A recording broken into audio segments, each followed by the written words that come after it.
जब हम भारत के इतिहास की बात करते हैं तो हमारे दिमाग में क्या आता है? बड़े बड़े किले, राजा महाराजा और उनकी लड़ाइयाँ, है ना? लेकिन इतिहास सिर्फ महलों में नहीं लिखा जाता।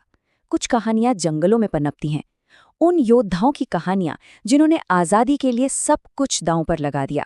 आज हम एक ऐसे ही योद्धा समुदाय, बावरिया समाज की एक भूली बिसरी लेकिन बेहद दिलचस्प गाथा को जानेंगे। अच्छा, जब बावरिया समुदाय का नाम आता है तो ज्यादातर लोग उन्हें बस एक कुशल शिकारी या ट्रैपर के तौर पर जानते हैं। पर क्या उनकी पहचान बस इतनी ही है, या इस पहचान के पीछे एक बहुत बड़ा, एक बहुत गौरवशाली सच छिपा हुआ है? तो चलिए आज इस रहस्य से पर्दा उठाते हैं। ये कहानी है एक जबरदस्त प्रतिज्ञा की, जिसने एक पूरे समुदाय को जन्म दे दिया। ये कहानी एक धोखे की भी है, एक ऐसे क्रूर कानून की जिसने उन्हें अपनी ही जमीन पर बेगाना बना दिया। और आखिर में ये कहानी है अपने सम्मान और अपनी पहचान को वापस जीतने की। तो इस कहानी को ठीक से समझने के लिए हमें सबसे पहले इनकी जड़ों तक जाना होगा। और यकीन मानिए, इनकी जड़ें शिकार से कहीं ज्यादा गहरी और सीधे राजपूताना के शौर्य से जुड़ी हुई हैं। देखिए, ये कितनी दिलचस्प बात है कि इनका नाम ही इनके सबसे बड़े हुनर को बताता है। बावरिया शब्द आया है बावर से, जिसका मतलब होता है फंदा या जाल। और ये लोग इस कला में इतने माहिर थे कि जंगल की हर चाल को समझते थे। लेकिन इनकी असली कहानी, जैसा मैंने कहा, राजस्थान से शुरू होती है। अब आता है कहानी में वो मोड़, वो ऐतिहासिक पल जिसने शिकारियों के इस समूह को हमेशा हमेशा के लिए योद्धा बना दिया।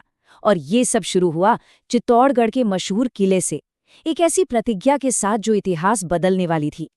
तो लोक कथाओं और ऐतिहासिक मान्यताओं के अनुसार हुआ ये कि जब 16वीं सदी में अकबर ने चित्तौड़गढ़ पर हमला किया तो कई राजपूत योद्धाओं को मजबूरन किला छोड़ना पड़ा।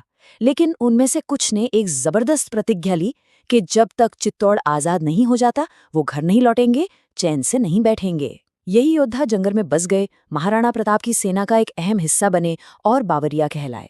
और उनकी तीरंदाजी वो इतनी कमाल की थी कि दुश्मन उनके नाम से ही कांप उठते थे।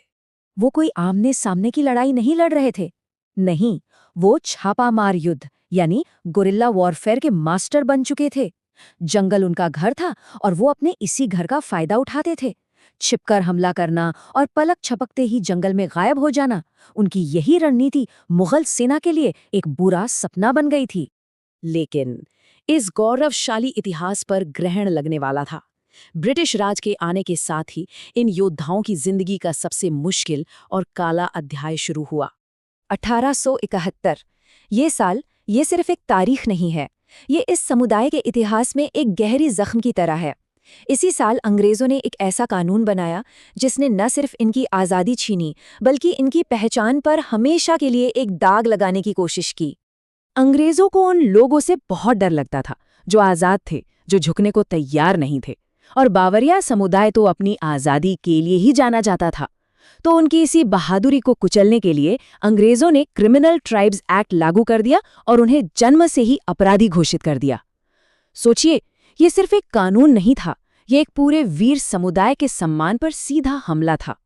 देखिए फर्क कितना बड़ा था। अंग्रेजों ने उन्हें अपराधी कहा, जबकि असल में वो स्वतंत्रता सेनानी थे। उन्हें असभ्य कहा गया, जबकि असल में वो जंगल के राजा थे। इस कानून ने उन्हें समाज से काटकर अपनी ही जमीन पर बेघर कर दिया। लेकिन कहते हैं ना, हर अंधेरी रात के बाद सुबह जरूर होती है। भारत की आज़ादी के साथ इस समुदाय के लिए भी उम्मीद की एक नई किरण जागी, एक ऐसा सवेरा जो उन्हें सदियों पुराने इस कलंक से मुक्ति दिलाने वाला था। और वो दिन आया 31 अगस्त 1952 को। ये वो ऐतिहासिक तारीख है जब आज़ाद भारत की सरकार ने उस काले कानून को हमेशा के लिए ख़त्म कर दिया। इसी दिन बावरिया समाज को अपराधी के कलंक से विमुक्त किया गया, यानी आज़ाद किया गया। इसीलिए ये दिन आज भी विमुक्त जाति दिवस के तौर पर मनाया जाता है, अन्याय पर न्याय की जीत का प्रतीक। इस आज़ादी के बाद एक नया सफ़र शुरू हुआ। समुदाय ने खुद को फिर से खड़ा किया। वो राजस्थान से निकलकर पंजाब, हरियाणा, उत्तर प्रदेश जैसे कई राज्यों में बसे। और सबसे बड़ा बदलाव ये आया कि नई पीढ़ी ने शिक्षा की ताकत को पहचाना और जरा पहचान का ये बदलाव देखिए। जो कभी शिकारी कहलाते थे, आज वही लोग पुलिस और फौज में भर्ती होकर देश के रक्षक बन रहे हैं। तो सदियों के इस उतार चढ़ाव भरे सफर के बाद आज ये समुदाय कहाँ खड़ा है? उन्होंने न सिर्फ अपनी खोई हुई विरासत को फिर से हासिल किया है, बल्कि उनकी संस्कृति आज भी उतनी ही जीवंत है। और सबसे कमाल की बात यह है कि इतनी मुश्किलों के बावजूद इस समाज ने अपनी जड़ों को नहीं छोड़ा। आज भी वे माता शेरावाली और खेतपाल जी को पूजते हैं। उनकी अपनी एक अलग बोली है और उनके समाज में पंचायत का फैसला आज भी बहुत मायने रखता है। और सबसे बड़ी बात, वे आज भी अपने वचन के पक्के और अपने स्वाभिमान के लिए जाने जाते हैं। ये उनकी हिम्मत का ही सबूत है कि सदियों के जुल्म के बाद भी उन्होंने अपनी पहचान को बचाए रखा। तो बावरिया समाज की ये कहानी सिर्फ एक समुदाय की कहानी नहीं है। यह हमें सिखाती है कि इतिहास को हमेशा विजेताओं के नजरिए से नहीं देखा जाना चाहिए।